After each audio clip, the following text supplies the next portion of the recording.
Bonjour à tous, donc une nouvelle vidéo pour l'avancée du remontage du moteur de la 103 Chrono. Dans la vidéo précédente, j'avais soulevé un petit défaut de réglage de butée de clapet, qui était à mon goût pas assez écarté. Donc j'ai remis ça en place, j'ai remonté ça sur le moteur, et après quelques essais, bon c'était un peu mieux, mais c'était toujours pas concluant. Donc je me suis creusé la tête encore et après avoir remonté un cylindre d'origine, enlevé le kit, etc., je me suis dit c'est pas possible. Je suis passé à côté de quelque chose. Effectivement, après avoir testé tout ce qu'il y avait à tester, de toute façon le carburateur c'est un 15 donc il n'y a pas de réglage. Je me suis dit il y a peut-être un souci au niveau de l'allumage. Et effectivement, après contrôle du calage de l'avance, il y a quand même un gros problème.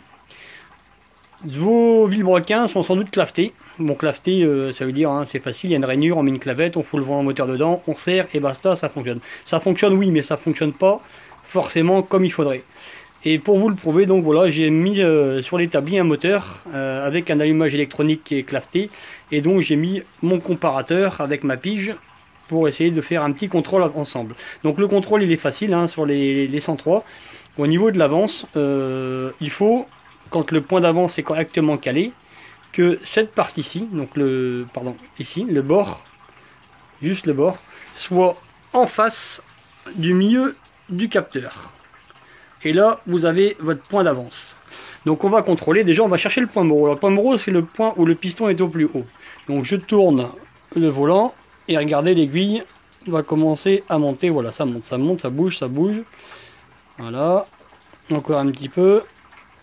Et quand ça bougera plus, je serai au point Moreau. Hop. Pour un poil, je pense. Voilà. Donc je l'avais déjà réglé. Ouais, je suis quasiment sur le 0. Donc mon point Moreau, ça veut dire que si je tourne d'un côté, ça va en arrière. Et si je tourne de l'autre, ça va en arrière aussi. Donc je suis quasiment à 0. Donc là, avec le téléphone, je vais pas pouvoir le régler mieux que ça. Donc ce qu'on va faire, c'est qu'on va retourner en arrière.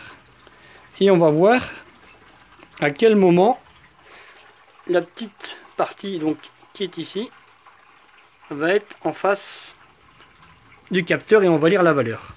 Donc je vais vous mettre directement sur l'écran et après je vous montrerai. Donc je retrouve mon point Moreau. Voilà. Et on y va, on tourne. Donc un tour c'est 1 mm. Là ici on a fait 1 mm. Ok. Et on continue, on continue, on continue. Donc là on a fait 1 mm 2. 1, 2, 3, 4, 5, 6, 7. 1 mm 7.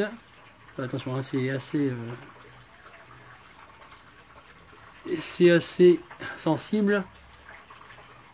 Voilà, donc voilà, ici on est pile au milieu et on lit la valeur et en fait on est à 1 mm 8.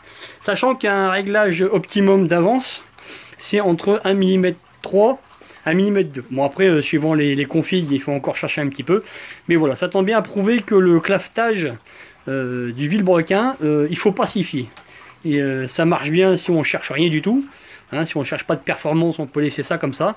Par contre, si on cherche un peu la perf, si on monte un kit, un pot, un carbu, etc., il faut surtout pas se fier au clavetage. Il faut faire son réglage d'avance soi-même. Donc voilà, celle-là de vidéo, c'était juste pour vous montrer que le réglage d'origine, il est pas top. Je vous referai une vidéo en vous montrant comment régler l'avance avec un allumage électronique. Merci à tous.